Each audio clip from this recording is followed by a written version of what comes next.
Ever noticed how Amish girls are always so quiet? Not just shy trained to be that way. Long before they wear the wedding dress, they've already been told, don't question, don't complain, just listen. But where does that silence really begin? Why does it never end? Quiet vows. Amish weddings are eerily quiet. No personal vows, no heartfelt exchanges, just hymns, scripture, and silence. The bride and groom barely speak. In Amish culture, marriage isn't just a ceremony, it's a silent agreement. The husband leads, the wife obeys. No words are necessary, it's understood. In some communities, marriages are arranged before the couple even meets. They don't choose their spouse, the family decides. The bride surrenders not just independence, but her voice. To outsiders, it seems peaceful, but beneath the silence lies a lifetime of quiet submission. What's it like to never be asked what you want, your future already decided for you? To understand Amish marriage, you must first understand what's not said. Guidance to marriages. From the moment they can sew a dress or bake bread, Amish girls are prepared for one thing: marriage. Not through dating, discovery, or love, but through quiet direction. Families guide them towards suitable matches, usually chosen based on church status, family ties, and obedience and not affection. She isn't asked who she likes, she's shown who fits. But what does it feel like to never be asked what you want? To watch your life get planned out while you're expected to smile and follow? And over time, that idea starts to feel normal. Love becomes secondary. Personal choice becomes unnecessary. In fact, questioning the process is seen as prideful, even rebellious. The system rewards the quiet follower, not the curious thinker. And if no one around you questions it, either how do you even realize you're supposed to? By the time marriage is discussed, there's no real decision to make, only a role to step into, one that's been shaped for her since childhood. And when it's time to marry, the path is already set. Silence isn't something Amish girls grow into, it's something they're taught from the start. From childhood, they're raised to be modest, humble, and, above all, quiet. Speaking up about personal feelings, especially in matters of relationships, is seen as unnecessary or even rebellious. Questions like, "What do you want?" or "How do you feel?" are rarely asked, and even more rarely answered. Instead, girls are taught that obedience is far more important than expression. Keeping peace and following the rules are emphasized over voicing emotions or desires. By the time they reach adulthood, many have already accepted that love isn't the focus of marriage is, and personal choice, that's never even been an option. Their thoughts remain hidden, their voices stifled by years of emotional training. When marriage comes, they don't speak out or resist. They step into the role they've been quietly groomed for. But the silence doesn't start after marriage, it begins much earlier. Preparation for wedding. From a young age, Amish girls are taught that marriage isn't about emotional connection, it's about obedience. They grow up learning their place within the rigid gender roles of the community, where men lead and women follow. The focus is never on love, intimacy, or companionship. Instead, they're taught how to serve, how to maintain the household, and how to submit to their husband's authority. Emotional preparation is entirely absent.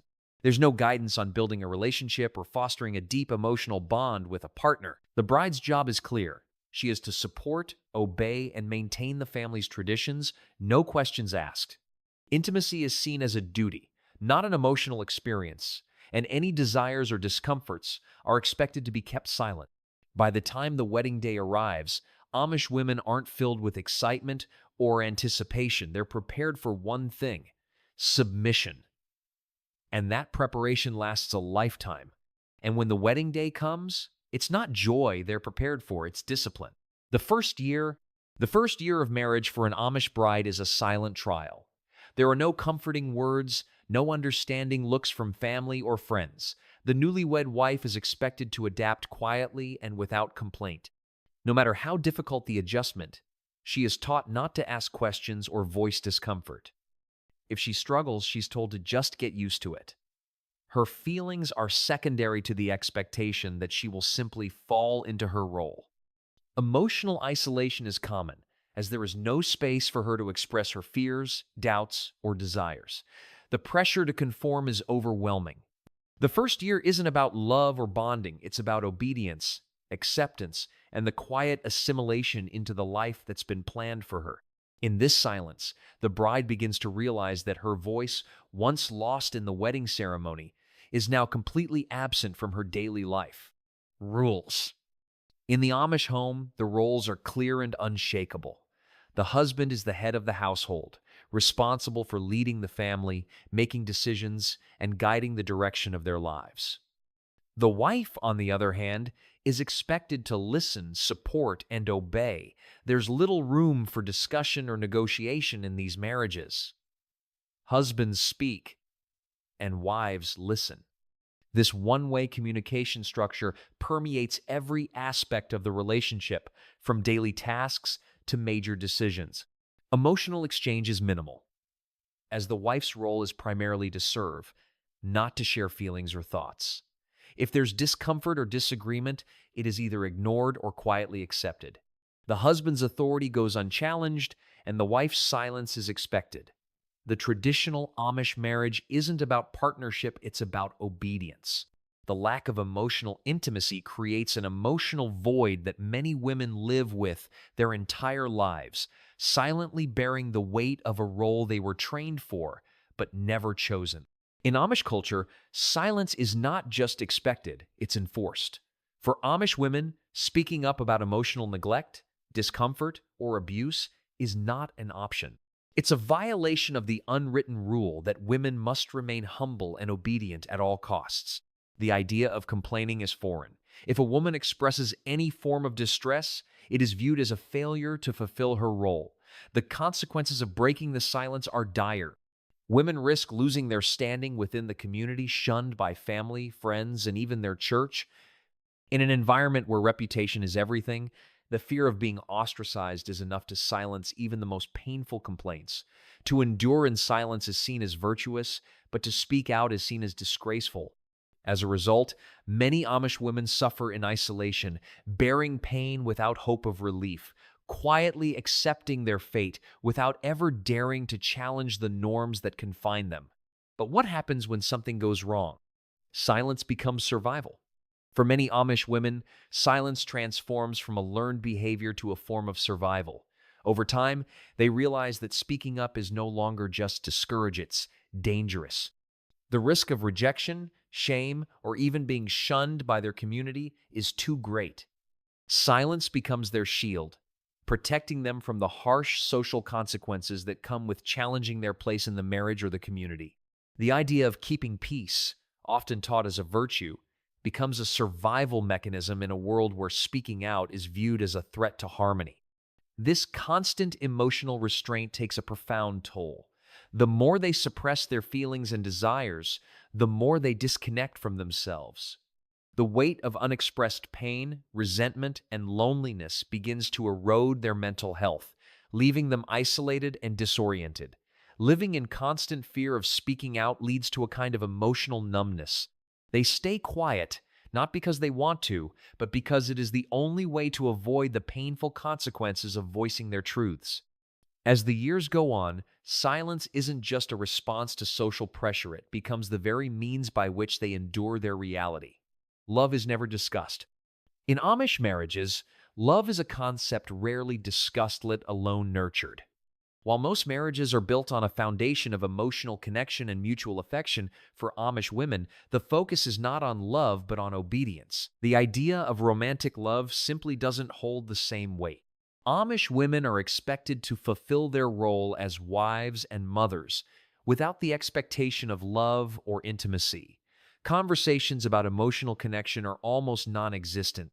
Instead, they are taught that their primary purpose is to serve their husbands, maintain the home, and uphold the values of the community. Over time, this absence of emotional closeness takes a toll. Without love or open communication, women find themselves living in a state of emotional isolation. Many learn to cope by burying their desires, suppressing their need for affection, and enduring a lifetime of emotional distance. The connection they may long for is replaced by a sense of duty to maintain a household, raise children, and stay silent. The quiet distance between husband and wife becomes the norm. This lack of emotional intimacy leaves many Amish women feeling trapped in marriages that are more about function than love. And love? It's rarely mentioned, and even more rarely felt. Behind the bonnet, many Amish women face a profound emotional loneliness. Though surrounded by a large family and tightly knit community, they often feel completely isolated in their marriages. The silence they've been taught to uphold creates an invisible barrier between them and their husbands, leaving them to navigate their emotional world alone. Even during family gatherings or communal events, the emotional distance remains palpable. Their role as wives is clear, but it is one that isolates them from true companionship or emotional connection. In their day-to-day lives, Amish women are expected to be strong, dutiful, and composed, but there's no space for vulnerability. The absence of emotional support from their husbands, coupled with the unspoken expectations of silence, often leaves them feeling like strangers in their own lives. No matter how much they contribute to the family or community, the isolation persists. The emotional void grows, but few women ever speak about it, as acknowledging this loneliness would break the unspoken rule of obedience and submission. And beneath the quiet smiles, there's deep loneliness. Generational inheritance?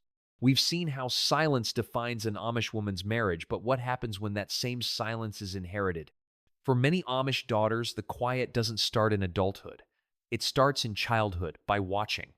They see their mothers move through life without raising their voices, without questioning decisions, without expecting affection. There are no heart-to-heart talks, no open expressions of sadness or love, just quiet nods, dutiful hands, and eyes that learn to look down. The daughters grow up in that quiet, not realizing it's unusual because in their world it's normal. Mothers don't explain why they stay silent. They simply live it. And unknowingly, they teach it. Their daughters don't hear lessons about love or emotional strength. Instead, they inherit emotional endurance, the ability to suffer in silence, and call it being strong. It's not a spoken tradition, but it's one passed down flawlessly. Each generation watches the last and repeats the pattern, believing it's just how life is. And in doing so, the cycle tightens. What began as quiet submission becomes cultural instinct. So when an Amish bride lowers her eyes and says nothing, she isn't just following her husband's lead, she's following her mother's. And the silence doesn't end with one woman, it continues through generations.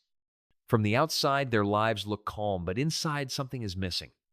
A woman can spend her entire life doing everything right, keeping the home spotless, raising obedient children, respecting her husband, attending church, and still never feel seen, never feel loved, never feel like her voice ever mattered.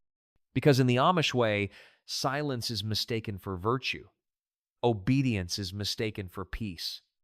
But when no one listens, even the softest soul begins to disappear. There are no marriage counselors, no safe space to talk, no room for vulnerability. So pain is swallowed, joy is muted. And with every year, the silence grows deeper, not just between couples, but within the women themselves. They're told it's holy, that sacrifice is their duty. But what's the cost of a life never truly lived? The cost is invisible grief, emotional numbness, a voice that was never allowed to exist. And as daughters quietly follow their mother's footsteps, one question remains. If no one breaks the silence, will it ever end? Because silence doesn't always mean peace. Sometimes it means no one ever asked what she needed.